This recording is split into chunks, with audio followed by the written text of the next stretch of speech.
Salut à tous! Alors aujourd'hui, j'avais envie de vous parler de la Ledger et plus particulièrement de la carte bancaire sur la Ledger. Donc on va retrouver ici. Donc là, je suis dans le logiciel Ledger Live. J'en ai déjà parlé. Ici, vous avez votre portefeuille, les différents marchés des différentes cryptos ici, vos différents comptes avec vos différents appareils ici. Ici, vous avez des applicatifs. Vous pouvez envoyer et recevoir de la crypto-monnaie, en acheter et en vendre via carte bancaire par exemple ou échange. Ici, vous pouvez échanger des cryptos directement sur Ledger Live. Ça ici, c'est le menu d'accès des différentes applications que j'ai installées, donc des différentes crypto-monnaies que j'ai installées sur mes ledgers. Et aujourd'hui, donc, on va parler de ce menu carte, qui est donc la carte bancaire de Ledger. Ça fait un moment que je voulais parler de cette carte bancaire, parce que finalement, elle est toute récente, et franchement, elle est vraiment pas mal. C'est facile à commander, ça coûte rien, il n'y a pas de frais, ça marche bien. Ça manque juste de quelques fonctionnalités, mais étant donné que ça vient de commencer, laissons Ledger mettre tout ça en place. Donc je peux malheureusement plus vous remontrer comment on met le compte de carte en place, mais c'était assez facile, on vous demandait juste un email, nom, prénom, adresse de livraison pour vous faire livrer la carte bancaire, et ensuite on vous demandait tout de suite de charger votre carte. Il y avait plusieurs moyens de faire, soit par un paiement en carte de crédit, soit directement en mettant de la crypto-monnaie que vous possédez sur Ledger Live, c'est-à-dire sur un de vos appareils Ledger, que vous pouviez directement sélectionner pour mettre de l'argent sur la carte. Une fois que vous avez reçu votre carte et que vous l'avez activée, vous avez donc votre compte qui se présente comme ça. Ici, vous avez la carte bancaire avec le montant en euros ou en GBP ou en USD comme vous voulez que vous avez dessus. Ici, vous pouvez cliquer pour avoir les informations de la carte, à savoir nom, prénom, code de carte, date d'expiration et le code à 3 chiffres. Quand vous commandez la carte, vous pouvez aussi choisir votre code PIN, ce qui est plutôt bien par rapport à des cartes qui ne nous laissent pas le choix. Donc pour l'instant, on n'a effectivement que Bitcoin et Ethereum comme compte d'approvisionnement qui peut venir directement de votre Ledger. Donc c'est ici que ça se passe. Donc ici, vous pouvez choisir quel compte vous voulez débiter.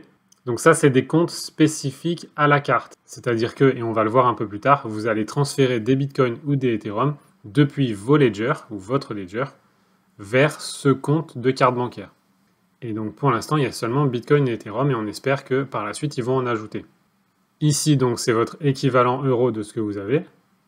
Et ici, c'est l'ordre dans lequel vous voulez débiter vos comptes. Par exemple, si vous avez des bitcoins et des Ethereum, vous pouvez vouloir dire, bah tiens, débite d'abord mes Ethereum et ensuite mes Bitcoins. Donc il suffit de les échanger.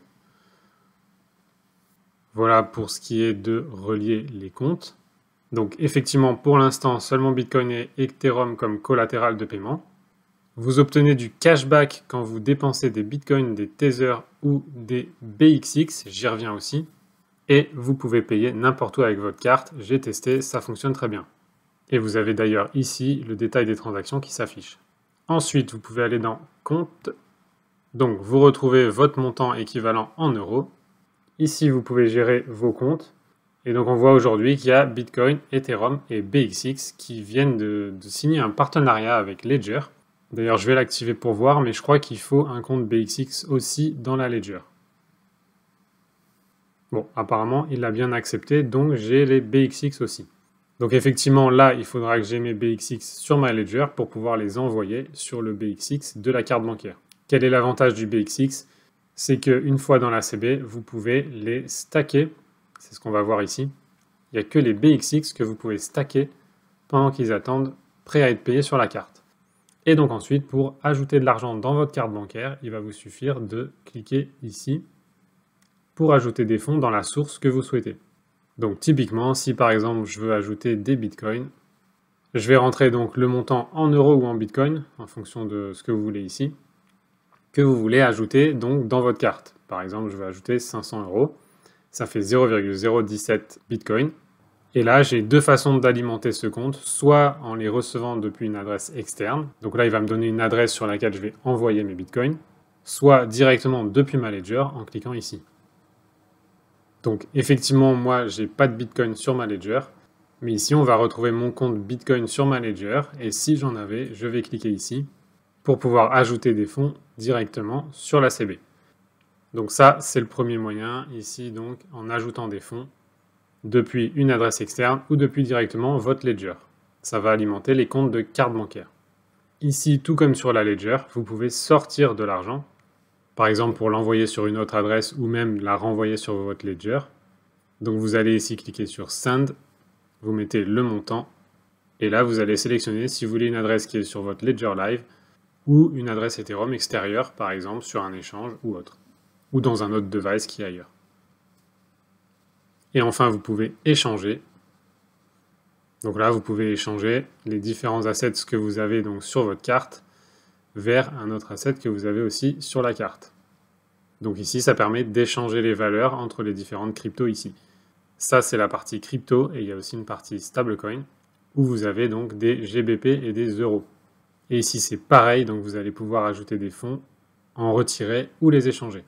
Donc par exemple, si vous avez des BTC ici et que vous voulez plutôt les stabiliser puisque par exemple ça part en bear market et que vous voulez les envoyer sur des GBP, vous allez juste faire échange ici. Ici vous faites inverser puisque vous voulez envoyer des BTC vers des GBP. Vous mettez le montant de Bitcoin que vous voulez transférer et là effectivement j'ai pas ça sur ce compte là donc ça marchera pas, mais là vous faites Preview Exchange et il va vous les échanger à ce taux-là. À vous de voir si ça vaut le coup. Du coup, l'argent équivalent euro ou USD comme vous voulez de votre carte bancaire peut être stocké en crypto ici dans ces trois-là pour l'instant ou en stablecoin dans ces deux-là pour l'instant. Donc vous avez le choix et c'est plutôt simple. Je vais passer sur les stable loans parce que j'ai pas encore creusé ça. Ensuite, vous avez un OTC, donc Over the Counter. Donc c'est un marché d'échange tout simplement de crypto-monnaie ou de stablecoin où apparemment ils ont des bons taux. Donc ici, vous pouvez faire des achats-ventes de crypto directement via ce service. Et on parle toujours des cryptos que vous avez sur la carte. Et ensuite, donc, vous avez le staking, que je n'ai pas encore creusé comme vous pouvez le voir. Mais en tout cas, si vous avez des BXX sur votre carte, vous pouvez aussi les stacker et avoir des rewards jusqu'à 20% annuels pendant qu'ils attendent sagement sur la carte bancaire à être dépensés.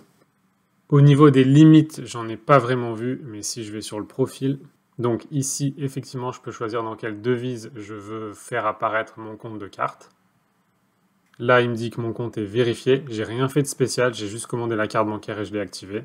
Je suis en compte basique, je ne sais pas encore comment on va en compte advanced, mais pour l'instant, les limites là devraient aller. Donc ici, on a une limite de 5 millions de dollars par transaction pour ce qui est du dépôt d'une devise stable. Ça devrait aller aussi. On peut sortir, donc envoyer des cryptos à raison de 2,5 millions par transaction. Et au niveau des paiements, je ne vois pas de limite mensuelle ou à la semaine, mais je vois une limite globale de 20 millions de dollars. Donc effectivement, si en compte basique, on se retrouve avec 20 millions de dollars de dépenses en tant que limite sur cette carte bancaire, on peut tout à fait en recommander une autre quand on est au bout de la limite ou passer en compte avancé, où là, ça passe à 20 millions de dollars par transaction. Bref, donc les limites ont l'air plus que super correctes. Donc voilà pour la carte bancaire, c'est assez simple d'utilisation, vous mettez l'argent dessus et après vous allez tout simplement là où vous voulez, vous insérez votre carte bancaire, vous tapez votre code PIN et le paiement est fait, directement prélevé sur cette carte. Je lance une idée comme ça, ceci n'est pas un conseil, étant donné qu'aujourd'hui les limites de retrait dans les distributeurs automatiques sont vraiment très limitées. Peut-être que vous pouvez essayer d'aller voir dans un bureau de change pour aller retirer de votre devise préférée directement par carte. Dans ce cas-là, c'est plus considéré comme un retrait d'argent au distributeur, mais comme un paiement à un bureau de change qui, lui, en échange, va prendre sa commission et vous donner les billets.